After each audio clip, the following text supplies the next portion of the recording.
ফটোশপের এই অধ্যায়ে আমরা ফাইল ম্যানেজমেন্ট নিয়ে আলোচনা করব, কীভাবে একটি ফাইল তৈরি করতে হয়। তো এই জন্য আমরা প্রথমে ফাইল মেনুতে ক্লিক করে নিউতে চলে যাব। যে ডায়লগ বক্সটি আসবে সেখানে আমাদের স্পেসিফিক করে দিতে হবে এখানে white, height, resolution, colour mode ইত্যাদি। তো এখানে আমরা যে ডিজাইনটি করতে চাই তো এটির আমরা নাম এখানে দিয়ে দিতে পারি। সাপোজ আমরা এখানে নাম দিলাম হেরা,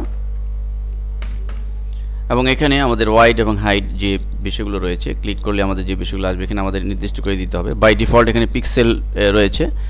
আমরা যদি কোনো ইলেকট্রনিক্স মিডিয়া বা ডিজিটাল মিডিয়ায় কাজ করতে চাই, অর্থাৎ প্রিন্ট আউটপুট দিতে না চাই, সেক্ষেত্রে আমাদের এটি পিক্সেলই থাকতে হবে, পিক্সেলই আমরা নির্বাচিত করব। কিন্তু আমরা যদি এখানে প্রেস মিডিয়া অর্থাৎ প্রিন্ট মিডিয়ায় কাজ করতে চাই তাহলে আমাদের এখানে ইঞ্চি স্পেসিফিক করতে হবে। তো ইঞ্চি করলে এরপর আমাদের ওয়াইড এবং হাইটে আমাদের ডিজাইনটা আমরা আমাদের হাইট এবং ওয়াইড এটি আমাদের এখানে স্পেসিফিক করে দিতে হবে। অর্থাৎ আমরা যে ডিজাইনটি করতে চাই সেটির যে পরিমাপ সেটি আমাদের এখানে উল্লেখ করে দিতে হবে। এরপর আরেকটি গুরুত্বপূর্ণ বিষয় হচ্ছে রেজুলেশন। এখানে বাই ডিফল্ট 72 রয়েছে। তো আমাদের এখানে আমাদের কাজের ধরন অনুযায়ী আমরা এখানে রেজুলেশন বাড়িয়ে দিব। সাধারণত রেজুলেশন যত বেশি দেওয়া হবে তত ডিজাইনের কোয়ালিটি ভালো আসবে। তো আমরা এখানে 200 দিতে পারি, প্রয়োজনে 300ও আমরা দিতে পারি। তো অবশ্যই মনে রাখতে হবে যত রেজুলেশন আমরা বেশি দিব সেটা আপনার মেশিনের পারফরমেন্সের উপর নির্ভর করে। এরপর আপনার কালার মোড রয়েছে যে RGB। তো এই কালার মোড আমরা এখানে যদি আমাদের 4 কালার ডিজাইনটি হয় তো সেক্ষেত্রে আমরা CMYK কালার নির্বাচিত করব, কিন্তু ডিজিটাল মিডিয়া আমরা অবশ্যই RGB কালার রাখবো। আমাদের যদি ইলেকট্রনিক্স মিডিয়া, ওয়েব মিডিয়ায় কাজ করতে হয় তাহলে আমরা RGB মোডই রাখবো। কিন্তু যদি আমাদের প্রিন্ট মিডিয়ায় কাজ করতে হয় সেক্ষেত্রে আমাদের মনে রাখতে হবে যে আমরা কয় কালারে কাজ করব।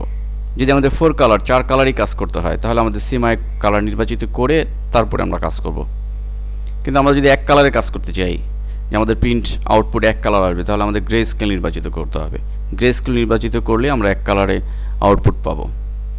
ঠিক এখানে ব্যাকগ্রাউন্ড কন্টেন্টস যেটি রয়েছে হোয়াইট বাই ডিফল্ট, এখানে আমরা ব্যাকগ্রাউন্ড কালার দিয়ে দিলে আমাদের যে ফোরগ্রাউন্ড ব্যাকগ্রাউন্ড যে কালার রয়েছে সেই কালারটি দিয়ে ফিল হবে। আর হোয়াইট বাই ডিফল্ট থাকে, হোয়াইট থাকলে আমাদের যে ব্যাকগ্রাউন্ড যে কালার সেটি হোয়াইট আসবে।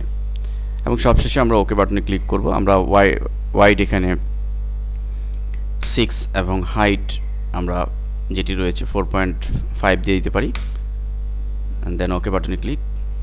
তো আমরা আমাদের লেআউটটি পেয়ে গেলাম। তো এভাবে আমরা আমাদের যে কোনো ফাইল আমরা ক্রিয়েট করে নিতে পারি। এবং যেহেতু আমরা এক কালার নির্বাচিত করেছিলাম সেহেতু এখানে গ্রে লেখাটি এসছে। আমরা যদি RGB বা CMYK নির্বাচিত করতাম তাহলে আমরা সেটি এখানে দেখতে পেতাম।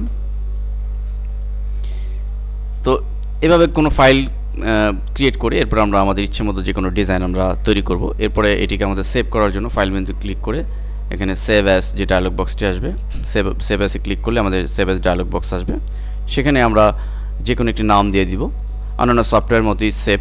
এবং এটার বাই ডিফল্ট ফরম্যাট হচ্ছে ফটোশপ PSD ফরম্যাটে এটি সেভ হয়। এবং ইচ্ছে করলে এটি আমাদের বিভিন্ন অন্যান্য ফরম্যাট আমরা সেভ করতে পারবো, যেটি আমরা পরবর্তী অধ্যায়ে দেখিয়েছি। তো আমরা যে কোনো একটি নাম দিয়ে আমরা ফোল্ডার স্পেসিফিক করে দিয়ে আমরা সেভ বাটনে ক্লিক করলে এটি সেভ হবে।